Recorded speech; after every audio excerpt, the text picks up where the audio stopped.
Protocol के मुताबिक queen के लिए हमेशा ड्राइवर मौजूद रहता है। हालांकि उन्हें ड्राइविंग का इतना शौक है कि जब भी मुमकिन होता है तो वे खुद ड्राइव करती हैं। ब्रिटिश क्वीन 19 साल की उम्र से गाड़ी चला रही हैं और उन्हें अभी भी अपनी कार के लिए न तो लाइसेंस की जरूरत है और न ही लाइसेंस प्लेट की। सड़क को नियंत्रित करने वाले नियमों और कानूनों से उन्हें बाहर रखा गया है। ये अच्छा लगता होगा, फिर भी देश में सभी ड्राइविंग लाइसेंस उनके नाम पर जारी किए जाते हैं। उनके पासपोर्ट के साथ भी ऐसा ही है, उन्हें इसकी भी जरूरत नहीं है। जो लोग सुबह अपनी अलार्म क्लॉक नहीं सुनते, उन्हें यूनाइटेड किंगडम की रानी बनना अच्छा लगेगा। वो अलार्म क्लॉक से नहीं उठती, इसके बजाय एक बैकपाइपर है जो उनकी खिड़की के बाहर लगभग 15 मिनट तक संगीत बजाता है। बैकपाइप सुनकर उठना मैंने ये कभी ट्राई नहीं किया। क्वीन एक अर्ली बर्ड है जो हर दिन 7:30 बजे जागती हैं। वो बीबीसी को सुनते हुए कुछ मिनट बिस्तर में रहना पसंद करती हैं। मुझे लगता है कि ये बैकपाइप कॉन्सर्ट के बाद होता होगा। वो रात 11 बजे सो जाती हैं, दिन में लगभग 8 घंटे सोती हैं। काश मैं इतना सो पाता। नहाना अब तक के सबसे रिलैक्सिंग कामों में से एक है। क्वीन के पास रॉयल ट्रेन में भी एक बाथ टब है। अगर आप क्वीन होते तो आप कभी भी किचन में नाश्ता नहीं करते, आप इसके बजाय डाइनिंग रूम में जाते। किचन की बात करें तो बकिंघम पैलेस का किचन एक आम रसोई से बहुत अलग नहीं है। पैलेस में कुछ टपरवेयर सामान भी है। क्वीन हर दिन स्वादिष्ट व्यंजन नहीं खाती, जैसा आप सोच सकते हैं। स्क्रैम्बल्ड एग्स और 1 कप चाय। वैसे अर्ल ग्रे क्वीन की फेवरेट है। क्वीन अपने डिश में कुछ सैल्मन शामिल कर सकती हैं, चाय में नहीं। लेकिन अगर ये क्रिसमस होता तो वो कुछ ट्रफल शामिल कर सकती थी। ब्रेकफास्ट के दौरान क्वीन को अखबार पढ़ना पसंद है। आज की हेडलाइन कहती है 300 सबसे अमीर ब्रिट्स, लेकिन क्वीन का नाम उनमें नहीं है। फिर भी जहां वे रहती हैं, वहां क्वीन के पास अपना पर्सनल एटीएम है। बकिंघम पैलेस बहुत बड़ा है, लेकिन क्वीन आमतौर पर केवल 6 कमरों का इस्तेमाल करती हैं। ये एक बेडरूम, एक प्राइवेट सिटिंग रूम, एक बाथरूम, एक ड्रेसिंग रूम है। वहां 2 और खास कमरे भी हैं। ऑडियंस रूम, क्वीन के वर्किंग वीक के दौरान विजिट्स के लिए 1-to-1 मीटिंग रूम और एम्पायर रूम, जो कि बेसिकली एक वेटिंग रूम है।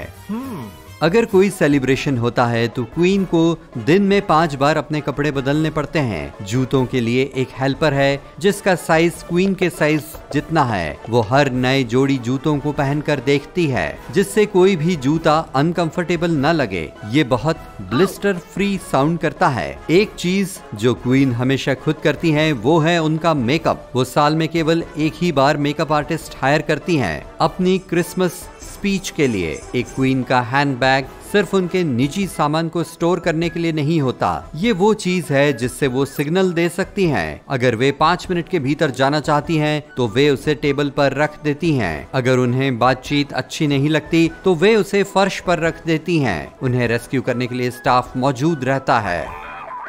आलस सच में एक रॉयल गुण नहीं है। क्वीन को बहुत से पत्र मिलते हैं और वे हर एक पत्र का जवाब देती हैं। उनकी एक जिम्मेदारी उन कपल्स को खत भेजना है जो अपनी डायमंड वेडिंग एनिवर्सरी मनाते हैं। वैसे क्वीन अब तक 5,40,000 से ज्यादा टेलीग्राम भेज चुकी हैं। हर दिन उन्हें लगभग 200 से 300 खत मिलते हैं। बेशक उनकी मदद करने के लिए उनके पास स्टाफ है, लेकिन है आधे मिलियन से भी ज्यादा खत। जो कोई भी हर मैजेस्टी को एक फैन मेल भेजना चाहता है, वो लंदन के बकिंघम पैलेस को एक खत भेजकर ऐसा कर सकता है। इसे मैडम के साथ शुरू करें और इसे इस तरह से खत्म करना न भूलें। मैडम, मुझे आपके विनम्र और आज्ञाकारी नौकर होने का सम्मान मिला।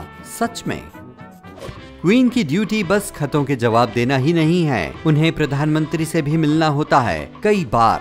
फिर भी प्रधानमंत्री का दिन बुधवार का होता है। नए प्रस्तावित कानूनों को वास्तविक बनाने के लिए उन्हें अपनी रॉयल सहमति भी देनी होती है। हाँ, कानून मुख्य रूप से संसद की ड्यूटी है, लेकिन वे सभी कानूनों पर क्वीन के साथ काम करते हैं। अक्सर सुबह के समय क्वीन की मीटिंग्स होती हैं। कभी कभी वो अलग अलग अवार्ड्स में शामिल होती हैं। अगर उनकी कोई इम्पोर्टेंट इंगेजमेंट या मीटिंग होती है तो सेक्रेटरी द्वारा उन्हें उन लोगों की प्रोफाइल दी जाती है जिनसे उन्हें मिलना होता है।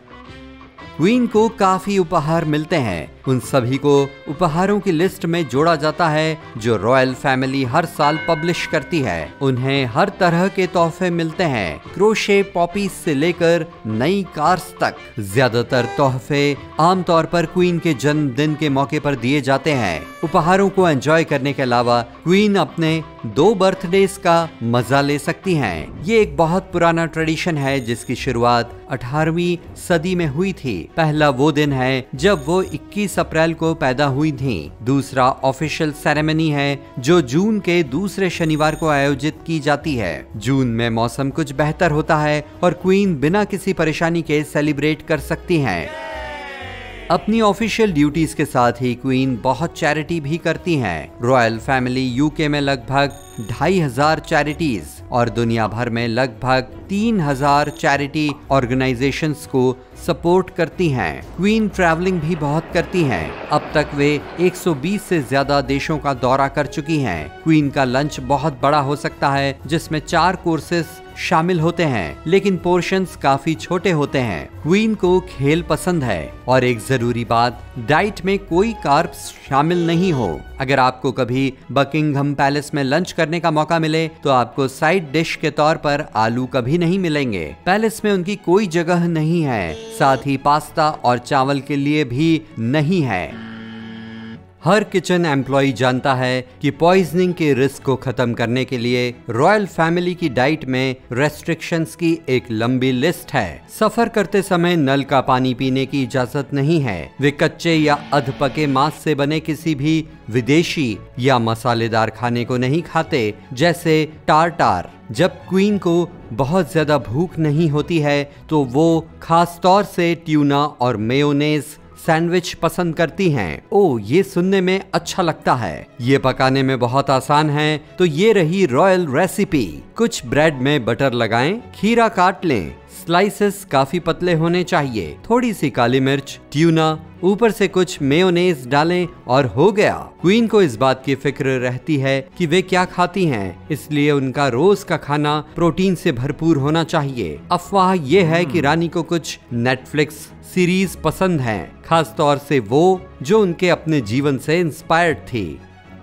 1989 से अब तक क्वीन के बारे में एक चीज है जो कभी नहीं बदली और वो है उनकी नेल पॉलिश। पिछले 30 से ज्यादा सालों से वे एक ही पेल पिंक रंग लगाती आ रही हैं। 30 साल से भी पहले क्वीन के हेयर ड्रेसर ने एक नेल पॉलिश ब्रांड को एक खत लिखा था जिसमें न्यूट्रल टोन पॉलिश की एक बोतल की रिक्वेस्ट की गई थी। उन्होंने तब से इसे कभी नहीं बदला। 5 बजे चाय का समय और शायद कुछ मीठा भी। क्वीन हमेशा अपने फेवरेट चॉकलेट बिस्किट केक के कुछ स्लाइस चुनती हैं। रेसिपी 100 साल से ज्यादा पुरानी है और पहली बार इसे क्वीन विक्टोरिया को सर्व किया गया था और ये अब भी वैसी ही है।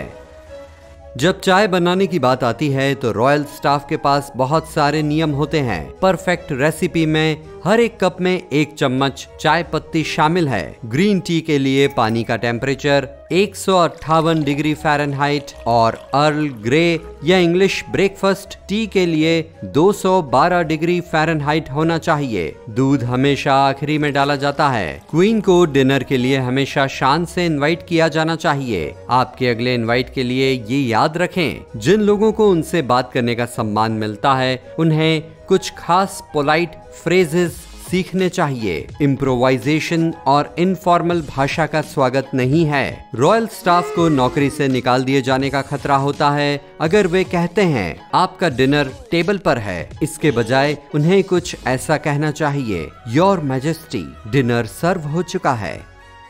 कॉर्गिस के लिए क्वीन एलिजाबेथ का प्यार दुनिया भर में मशहूर है। इसमें कोई आश्चर्य की बात नहीं है कि उनके सभी डॉग्स को शेफ का बनाया हुआ स्पेशल होममेड खाना मिलता था। बकिंघम पैलेस के पूर्व शेफ डैरेन मैकग्रैडी ने एक इंटरव्यू में बताया था कि रॉयल कॉर्गिस केवल ताज़ा खाना खाते थे और उनके लिए होम कुक्ड मील्स का अपना अलग मेन्यू होता था जिसमें खरगोश, लिवर, कैबेज और राइस शामिल थे।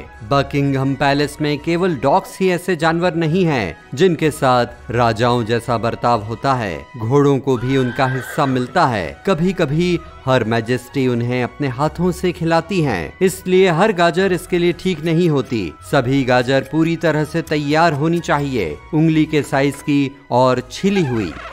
हाल के सालों में जिन पैलेस जॉब्स को एडवर्टाइज किया गया उनमें से एक एडिनबर्ग में हॉलीवुड हाउस के पैलेस में क्वीन के हिस्टोरिक वेसेस और इररिप्लेसेबल पेंटिंग्स के पॉलिशर की थी। इस काम के लिए किसी कैंडिडेट को हर साल $10,500 की सैलरी के लिए हफ्ते में 20 घंटे काम करना होता। पिछले एक्सपीरियंस की जरूरत नहीं है। रॉयल स्टाफ के एक मेंबर के लिए सबसे जरूरी खूबी है राज को अच्छे से छिपा के रखना। रॉयल फैमिली के लिए काम करते हुए स्टाफ मेंबर जरूरी जानकारी देख सकते हैं जो मीडिया के लिए बहुत कीमती हो सकती है। कुछ फॉर्मर वर्कर्स ने पैलेस में अपने काम के बारे में किताबें भी लिखी हैं, इसलिए अब नए रॉयल एम्प्लॉइज को एक नॉन डिस्क्लोजर एग्रीमेंट पर साइन करना पड़ता है ताकि विंडसर में जो हो वो विंडसर में ही रहे।